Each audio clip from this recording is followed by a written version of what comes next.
Hello and welcome to the latest edition of the Manchester is Red podcast from the Manchester Evening News. I'm Tyrone Marshall hosting today. I'm joined by Samuel Luckhurst from Istanbul. Samuel, you're in the airport at the moment, but how was the Istanbul trip been for you? It was excellent, thank you. Very enjoyable. A lot more enjoyable than last year, which was purely down to the inclement weather when it rained more than it does in Manchester. But the weather's been very good out here. Got to see San Sofia, got to see the Blue Mosque. Had a wander around while we were staying near, which wasn't too far away from Fenerbahce's ground. It was pretty much like the perfect European trip in that it was a good game. It was the right, as Simon Peach said last night, it was the right kind of mental for covering United on the continent. In that it was entertaining, it was watchable. They didn't lose, which was crucial as well in terms of ensuring that we didn't have too onerous a day work-wise today. So yeah, I think it ticked every box. Like the copy was good, thanks to one man in particular, pre-match and post-match, and the game was good. It is a great city. I know you've been here a fair few more times than I have, and have very fond memories of it. But this was the first time I properly saw it, and it's a spectacular city, and it's great that the perception of Istanbul has changed so much from 31 years ago when United first came out here for that welcome to hell in Galatasaray. And I must say, Fenerbahce compared to Galatasaray, I do prefer going to Fenerbahce. I think it's safe to say. Yeah, definitely. It is. It's a brilliant city to visit for a Euro away, for a work trip for a couple of days. I'm not sure I'd want to live there with that traffic, but I think a couple of days for one of these work trips is ideal. And yeah, like you say, I love going there. I think you always feel alive when you're in Istanbul. It does feel like it's absolutely 24-hour city and loads going on. And there was plenty going on for United. A 1-1 draw with Fenerbahce, as you say. In isolation, that's probably a good point for United. In the wider context of their season and what's been going on recently, it doesn't feel quite as good, does it? And performance-wise, brings it down a little bit as well, really. It takes the shine off what, like we say, is a one-off game. Should have been a good point. Maybe we're not assessing it in that way because of the context of this season. Is that fair? That is very fair. You've summarised it succinctly and perfectly, I'd say, in that if you go away to Galatasaray or Fenerbahce, getting the point, usually it's seen as a positive. Of course, it wasn't when United went to Galatasaray last year, again, because of the context, and that was a must-win game. This Europa League format, there is barely any jeopardy. Jose Mourinho said afterwards that it was a positive point for United. Erik ten Hag had been in before him and felt it was a positive as well. United became quite pragmatic towards the end of the game, as if to say that they were content with the draw. Their fans seemed content. Their supporters, we were quite late getting out of the stadium due to work commitments, but I think the supporters were getting bussed out at just before 2 a.m, which is it's incredible the lengths that they go to and the commitment they show for their team to put up with that. But that is one of the pitfalls of following your team on the continent, particularly in Istanbul. But as for the performance, yeah, it's not really. I think when United are changing as drastically as they are game from game, it does highlight problems. And obviously the Mazraoui position last night was a big talking point pre-match. By the end of the night, it felt kind of moot because a lot of other things had happened. It was an experiment. It didn't work. I don't think Mazraoui disgraced himself by any stretch. I think positionally he was disciplined. But when you're playing a fullback as your number 10, and bearing in mind that number 9 is a purported goal scorer who unfortunately just does not look like he's ever going to score a goal again, you are dependent on the wingers. And in the case of Christian Eriksen at the moment, his form was a big plus point. I thought Eriksen, Manuel Ugarte, he had his best night by far for United so far, and Andre Onana, they were by far and away United's top 3 performers. And let's face it, whether they finish in the top 8 or the top 24, I don't think any of us are expecting them to finish 25th or lower. They've got some very kind games coming up. That said, Bodo Glimt have got 7 points and are unbeaten in the Europa League so far. So whether they finish in the top 8 or whether they're going to need a knockout tie in the playoffs come in February, I think after the January transfer window, I think we were all very expectant that United will still be in European competition. But it is the wider context, as you say. It's 4 wins in 13 games now this season, which is nowhere near good enough. I remember in the first 14 games, the 2019-20 season, they only had 4 wins. So the bigger game this week, because this was always going to have the bigger build-up and more fascination around it, of course, but because of the Mourinho factor. But the bigger game this week for them is of course West Ham on Sunday, and they really do need to win that, because look at the position they are in the league, look at where West Ham are in the league, and that would keep the vultures at bay, so to speak. But as far as the performance last night was concerned, it was it could have been a 3-3 game or a 4-3 game, in keeping with United's recent European away odyssey. But because of Onana primarily in the first half, and Fenerbahce being a little bit erratic, and United also had some good openings, I thought. But when you've got Xerxes up front, I'm sure we will get on to him. That selection just didn't make any sense, and it was fascinating what Mourinho said afterwards. And I know that was his one tactical quandary going into the game. It's like, how do you prepare for Højlund or Xerxes? Because it's not like other teams where it's almost like for like or very similar. They are 2 extremely different strikers, and he touched upon that point of dropping deep and allowing the wingers to make those diagonal runs. And I remember he did an analysis on that style whilst discussing Firmino, Salah, and Mane about 5 years ago during his Sky Sports punditry stints. And I know you've raised that before, Xerxes, drawing that comparison between Xerxes and Firmino. Unfortunately, Xerxes is more like the Brazilian Fred, and I don't mean the midfielder Fred, but the use of the striker Fred. He's really, really struggling, and he got the assist last night technically, but it was the only good thing he did. It was another anemic performance, and he's looking very out of his depth at the moment. Yeah, definitely. I mean, let's start with the positive and the goal, because taking it chronologically, the goal did come first, as it often does for United in Europe. That's six games without a win in European competition for United now, and they've led in 5 of them, which is incredible, really, when you consider that Bayern Munich are the only A-list team they've played in that run. Their ability to throw leads away and not see out games in Europe is incredible. The goal kind of came against the run of play. It had been a positive start from Fenerbahce, as we expected, but it was a really good goal, a really good move, a good finish from Eriksen.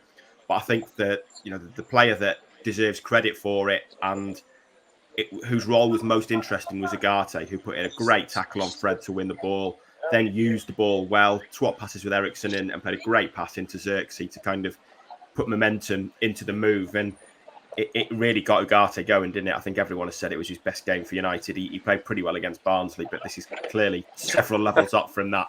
And he was excellent. Bit of a different atmosphere as well. Bit of a different atmosphere, yeah. I think that it's almost impossible to compare those two. This was kind of what we expect from him defensively as much as anything. Defensively, he was really good. Some good interceptions, good tackles. The block on Tadic was excellent. And if there's any player that comes away from this game thinking it was a big night, it's got to be Ugarte, hasn't it? Absolutely. He instigated the breakaway for the goal, and it might have been his breakthrough night for United. And what made it particularly impressive was that he really did have a dodgy first 10 minutes. And I tweeted, someone in a red shirt needs to get hold of Ugarte, because he did look quite fazed by the occasion. But that moment where he robbed the ball of Fred, and the identity of the player he dispossessed is also crucial here, given that Fred was let go by Ten Hag. He was up against Amrabat as well, who was effectively Ten Hag, I suspect. And what Amrabat said to Daily Mail this week suggests that Ten Hag would have rather had him than Ugarte, possibly. So he's up against 2 midfielders who United let go on Ten Hag's watch, and he's the £50 million midfielder who's come in. So he'd have felt particularly pleased with that. And I was slightly surprised that more players didn't actually go to Ugarte after that goal went in, because sometimes that's one of the things you notice about United. When someone's made a key contribution to a goal, and especially if it's a player who could do with a pick-me-up, a lot of players tend to go to him. But I suppose the move did have to develop quite a fair bit, and there was a lot of good play in the build-up for that Xerxes goal. But Ugarte was, I mean, he was the player I asked Ten Hag about afterwards, because it was the big positive. I mean, Onana, I think, has had a very steady season so far, and I think we expected him to be more dependable this season, and his second save was extraordinary last night. And there have been games where he's kept the scoreline down, but you don't want to be too repetitive in terms of talking about a goalkeeper, how well he's doing. And Ugarte certainly felt the standout positive story, especially given that Eriksson, he scored again, but he's been in good form for quite some time now. So it was an original player to pick out. He needed to complete the whole game as well, I think, given what's gone on in the past few weeks. I don't think he'd started until last night, since the Tottenham match, where of course everyone had a bad day that day.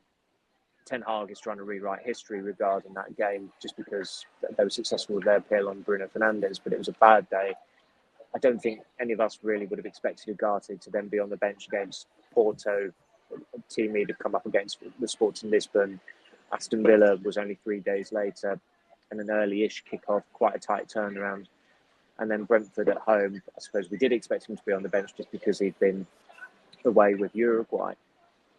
And Ten Hag summed it up very well at the start. When Ugarte came in, he said he needs time, but at Manchester United you don't get time, and it's unforgiving. And yeah, I suppose it would have been ideal if they'd got him in earlier in the transfer window, but they would have had to have prepared for that. That likelihood that deal was always going to get done in the final week, and at the end it got done in the final hours of the transfer window. So then it was another 2-week wait until he made his debut.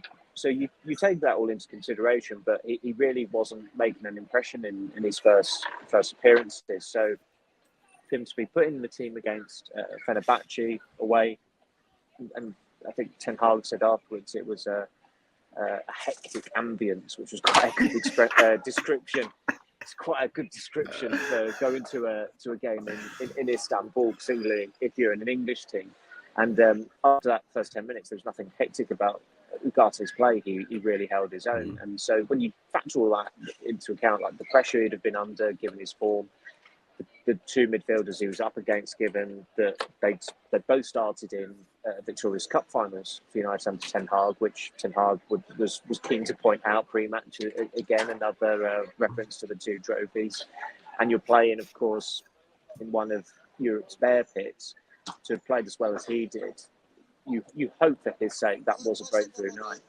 Yeah, definitely. You mentioned the Onana saves there. I don't need to go into it anymore, but I thought that double save was easily as good as the one he produced at Palace. Fantastic reflexes for both of them. Mazraoui as well. We've touched on him. When you see that team, you think Mazraoui's going to be a talking point here, and yet it's barely got a mention post-match and barely feels worth talking about, to be honest, which is probably a credit to him. It was solid. He was involved in the goal. Some of his passing was a bit wayward, but it wasn't disastrous. He kind of did the job, I think, in that position, didn't he?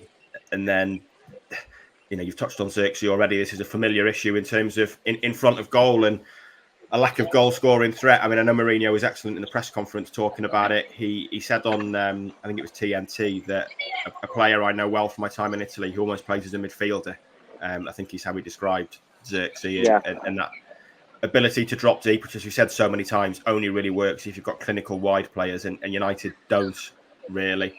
But they just don't take their chances either. I think this got totally overlooked on TV coverage because it came just after Mourinho's red card. But the chance where Dalot broke through and could have squared it to Højlund or Rashford, and Højlund was the obvious ball. Rashford was an easy ball as well, and he just got the ball all wrong. And you look at that attack back and those screenshots, and it's staggering. Not only have they not scored there, they've not even got a shot away. And this kind of this sums up their attack, doesn't it? That there's just a lack of that. They've maybe got not the right combinations, not the right players there at the moment, but they're just not clinical enough either. No, they're not, and I don't think Garnacho or Rashford performed particularly poorly last night. I mean, Rashford went very, very close. Not long after United scored in the first half, he should have had a tap in with that chance, and that's why Dalot that's partly why Dalot had a bad night. He bungled that opportunity, having allowed St Maximin far too much space to put the cross in for the equaliser. And at times, in that instance, you have to sympathise with the forward, because it's not his fault that he's been played probably something worse than a hospital pass in the end. It was just such a poor, such an easy pass to play as well. But when United are in those positions, you still feel like, as straightforward as it should be, that they're not going to make the most of this, or they're not going to take their chance. And that's because we've become accustomed to watching them squander chances or not score enough goals, and that will continue to be a problem. And clearly, Ten Hag feels like he has to ease Højlund back in to an extent, given that he was out for 8 weeks with a hamstring injury, had a few injuries last season as well. I think Steven said that he was injury-free at Atalanta before then. So goes to Man United, and Chelsea agrees they start getting injured. But that just did not make any sense to me last night, the whole Højlund coming out of the team, Xerxes coming in. I think there were 4 changes from the Brentford game, weren't there? Xerxes, Mazraoui, Ugarte, who else would the other one have been? I thought it might have been 3. Oh, Casemiro. No, it would have been 3. Yeah, sorry. Yeah, my mistake. So 3, 2. So eight players kept their place from the game on Saturday. It was a 5-day gap between games anyway, so you should be limiting changes. Or I think when the squad was announced, certainly everyone probably picked the same sides for our panel, just because it seemed logical. And Ten Hag, as you said, as we've both said, in fact, that the Mazraoui position just became moot because a lot of other things happened. But that experiment was abandoned after 55 minutes for a reason. It didn't work. And at the same time, Xerxes came off. And there was a moment in the first half where United, again, the counter-attack is still their most threatening form of attack. Xerxes got the ball deep. Garnacho must have been 10, 15 yards ahead of him to the left. And one of the good things about the vantage point in press boxes on the continent is that you've got a good vantage point. It's like a tactical vantage point. And we can see clearly the pass to play is ahead of Garnacho with pace, so he can run onto it, and he's got a one-on-one. He's possibly got an outside chance of getting a shot off before the defender gets across to him. What Xerxes does is he plays the ball behind Garnacho, and with barely any pace in it, it gets to him comfortably because Garnacho had that much space. And Garnacho used the ball, he surveys the landscape, plays it off, and then he has a hissy fit. And we all know why he's had a hissy fit, because Xerxes played exactly the opposite of the pass that he wanted. And that's another problem you have with Xerxes. When he is dropping off, I think in his earlier performances for United, his link-up play was quite good, particularly Palace away in the first half springs to mind. And I know that's kind of like clutching at straws, because that game ended 0-0, and United have only won 4 games this season, and it's only 3 wins in the Premier League. But there have been glimpses that he's clearly a good footballer. But for what United needed, he's pretty much the opposite, in that if you're going to drop off deep and in effect games, and one, you need to have rampant wingers, prolific wingers. United don't have that. I think Garnacho could become that. He's only 20. He's already their top scorer this season. Rashford can blow hot and cold, but his form this season has certainly been much improved on last season. He's engaged. His body language is good. He's involved in attacks. He's got a few goals. He's created a few goals as well, as he was involved again at the weekend, of course, with the equaliser against Brentford. But if they're going to be slightly inconsistent for understandable reasons, shall we say, the striker needs to step up, and Xerxes has now got 1 goal in 12. And I'm struggling to think the last time he had a chance. And I think what you'd say about Højlund last season during his dry run before he got his first league goal on Boxing Day was he was getting chances. And managers, it's a cliche for managers, they'll say, I'd be worried if he wasn't getting chances. So Højlund, I don't think any of us looked at him and thought it's a worry. And we've all been quite sympathetic with him in that he shouldn't have gone in at United as the #1 striker, never mind as a £72 million striker. But those were the consequences, and he had a pretty decent season, all things considered. They bring someone in to alleviate the burden on him, and the guy's already got, he's only got one goal in 12, and that one goal came on his debut. And it was by far and away a more difficult chance than some of the chances that he's had. But those chances seem to have dried up now.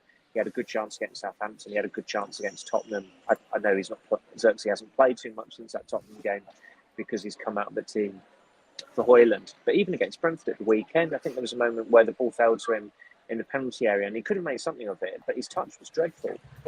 And the other thing that's unfortunate for him is that he has absolutely no faith among the fan base. I got a transfer to my hotel with some United fans who were scathing about him, spoke to other United fans out here and some of the punters and who cover them out here.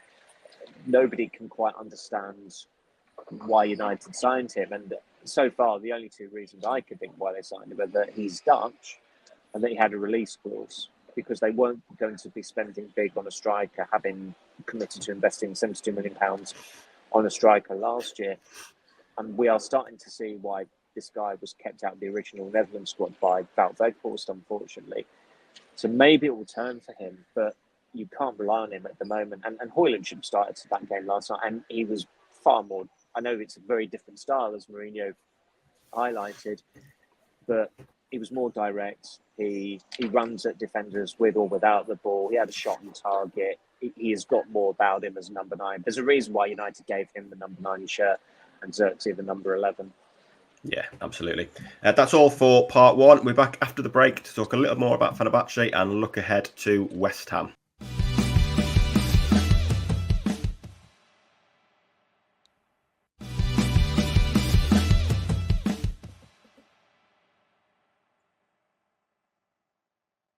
Welcome back to the Manchester is Red podcast. Let's talk about Jose then. Samuel, you're coming home with an extra item in your hand luggage, courtesy of Mr. Mourinho.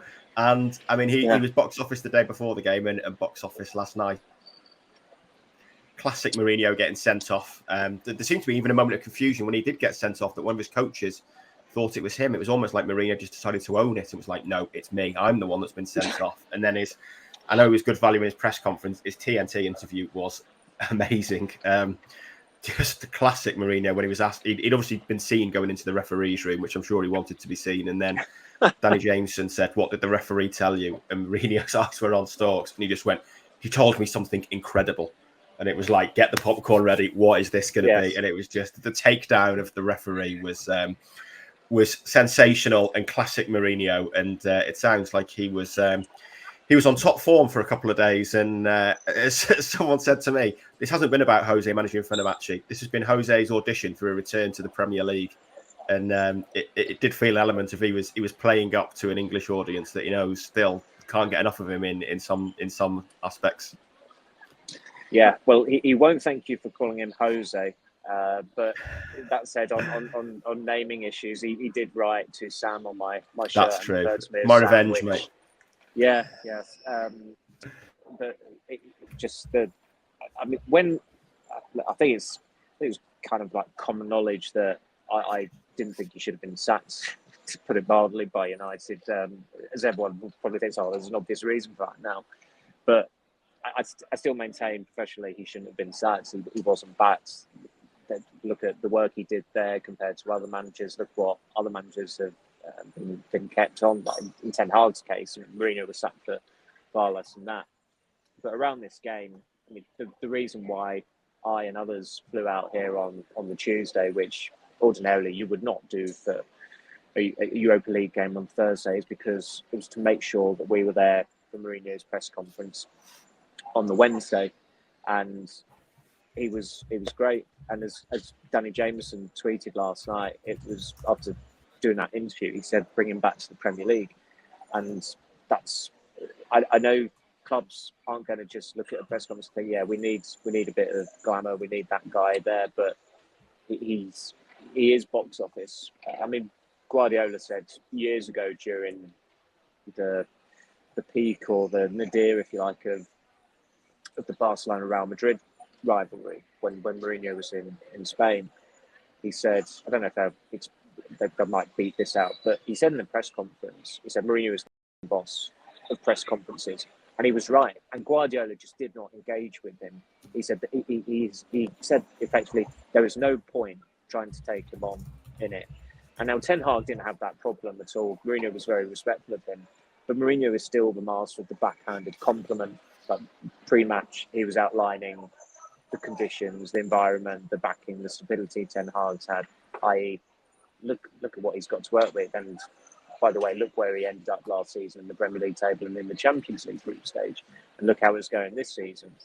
And I had all this to put up with, and they got rid of me after finishing second and getting to the FA Cup final. And as you said, regarding the referee last night, I think he said that the referee told me he was looking at me and looking at the instant. 100 yards apart, he can look at both those things. That's why he's the best referee in the world. Yeah.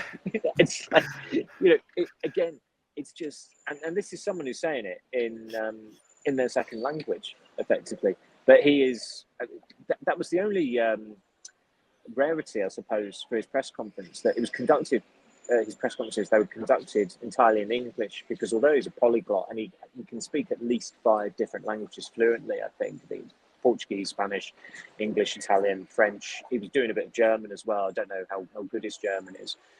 But that was the other benefit for us. All the answers were in English.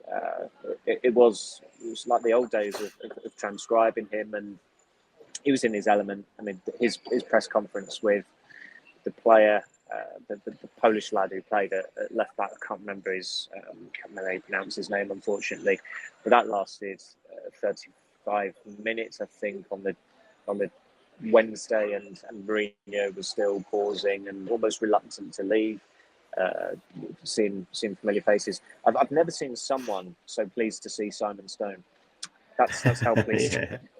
That's how pleased he was to see us English journalists out there. So yeah, he did let the cat out of the bag, and I mean, I thought when he started to explain why he gifted a couple of us, it was myself and Gary Cottrell of the Sky Sports News, their shirts. I thought, oh god, here we are, the cat's going to be let out of the bag here. And he said what was already known, I suppose, and it was very, very flattering. I did turn a shade red, but as I said, it was flattering, and the occasion was made by his presence. I mean, he seems to be getting sent off quite a lot. I know it happened a few times during his final year at Roma, but it didn't seem like he actually did a great deal to warrant a red card, unless he said something untoward. But quite rightly, as he said afterwards, his history with UEFA, it's almost if his card is marked. And I think that was the case when he took over at United as well, where he'd had a couple of run-ins towards the end at Chelsea with officials.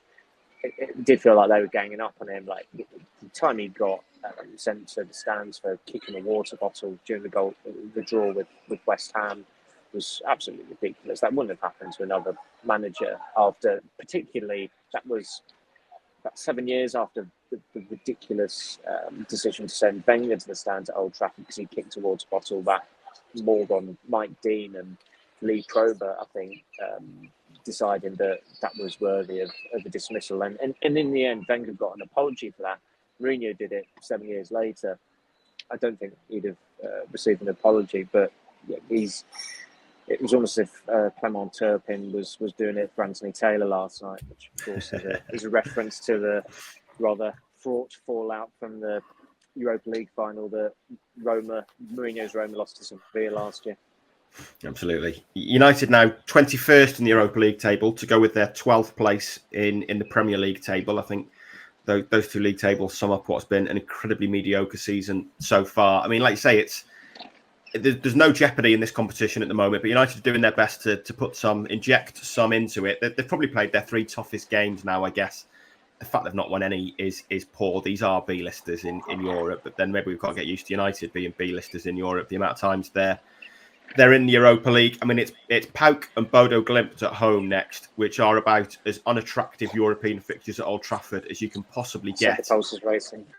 Exactly. But United have done their best to kind of have something riding on them, haven't they? Because if they're to have any chance of top 8, at least, they need to win both of those games, don't they? And You know, it's slightly bizarre we're even talking about this, but they shouldn't be 21st in that table. And Jose, to give him his correct pronunciation, is right that the United and Tottenham are the two teams that should be winning this competition. With no Champions League dropouts coming in this year, they are the two standout teams in this competition, and United are making a meat of it already.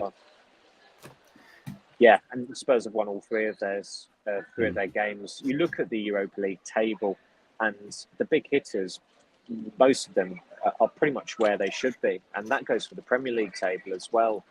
Big hitters are where you'd expect to see them. Now, United are a big hitter, of course, but they're massively underperforming. And again, Ten Hag is trying to rewrite history. I think it might be one defeat in 7, and he is denied the word he used. Provided this, I think this podcast will go out after 1:30. But the word he used was deny regarding the Tottenham result. It's like it's airbrushed that from history, discounts it. United were absolutely atrocious, 11v11, and fans were saying that they actually got better 11v10 because Fernandes went off, and Fernandes was having possibly his worst first half ever for United that day. So you can't just completely discount it. And yes, they've not lost a game since then. That was 4 weeks ago on Sunday. You look at those draws. I mean, Simon Stone who asked the question, but in terms of drawing away at Porto, Villa, Fenerbahce, they're not bad results, but there's not a lot to get behind. And certainly the Porto game was chaotic. The Villa game was unwatchable. Last night was watchable. There were positives and negatives to extract from it. But there were 3 very different draws. And that is also a problem in that we don't know how United are going to operate from game to game. And Ten Hag is still talking about the game model, and he'll continue to talk about the game model because it is a buzzword under Ineos. And there were definitely glimpses of it in August and September. And I think the best phase of play United have had this season, or passages of play United have had this season, have been in games that they've not won, possibly, against Brighton and Crystal Palace, particularly the first half against Crystal Palace. But you have it's a results industry, and you've got to be getting results, particularly if you finished 8th in the Premier League last season, as they did, and bottom of their Champions League group.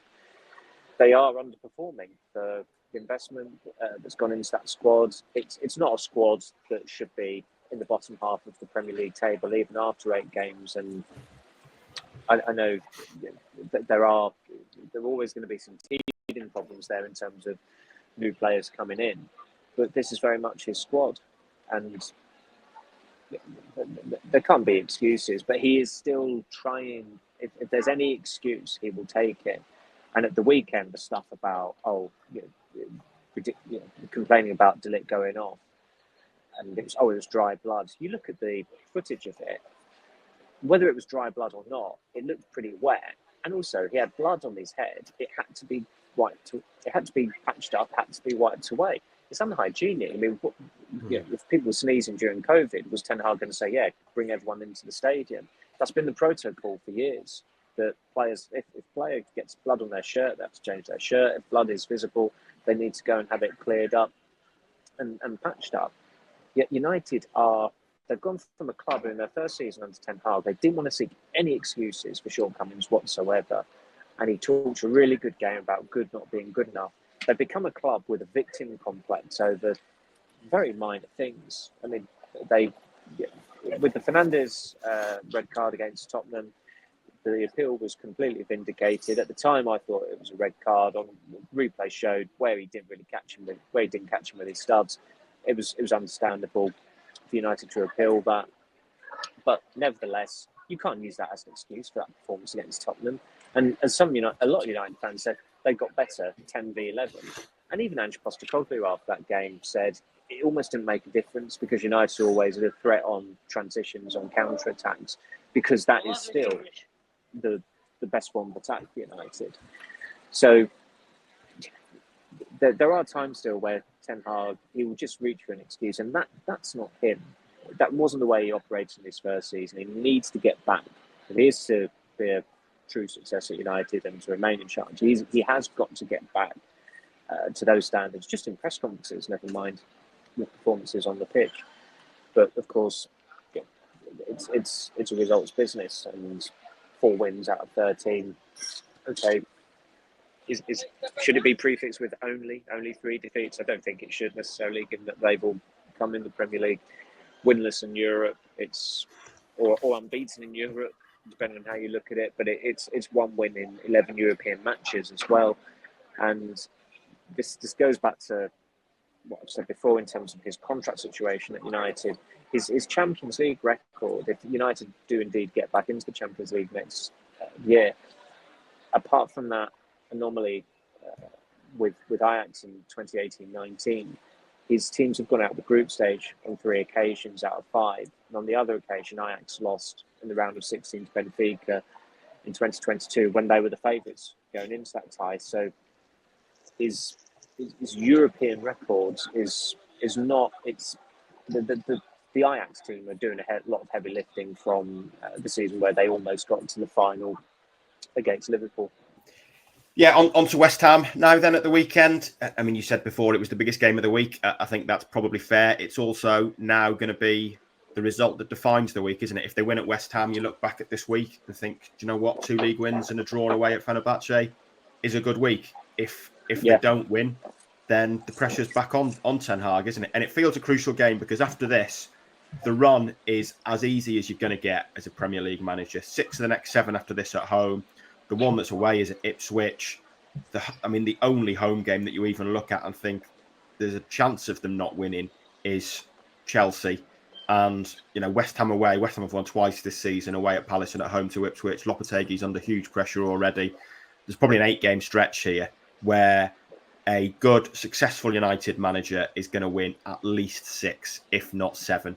And that is probably what Ten Hag needs to do. And he needs to start with getting a positive result this weekend, doesn't he? And I think in terms of team news, I think it's pretty obvious Casemiro and Højlund at the very least will come back in, given they were on the bench. And Bruno Fernandes, of course, is available after 7 is one match European suspension.